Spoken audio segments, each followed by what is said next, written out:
Di sa ta magmukbang ron guys, maglanda sa ta guys oh. Ayan. Kasama ko ngayon si ano guys, si pobreng vlogger, si Kapobre. So ayan guys, sobrang laki ng aming ano landahan. Ano na pwede tong lagyan ng ano ng 5,000. So ayan guys oh, sobrang init. Sobrang init sa pagsugnod natin kaya kailangan natin ng ano ng PPE, personal protective aid guys. Ano, helmet para hindi masira yung ating skin ano RDL. Ayan. Lalagyan natin ng ano ng sugnod guys. Sobrang ano sobrang init kasi.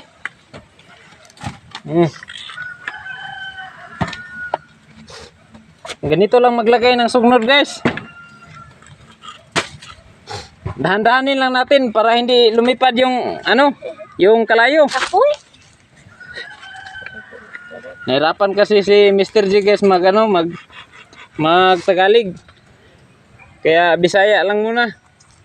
So ayan guys. Shout out kay ano kay Kapobre. Ayan si Kapobre guys oh. Kasama ako ngayon. Collab muna kami ngayon. Maglanda kami dalawa. Ayan si Kapobre guys. Pahiya-hiya pa.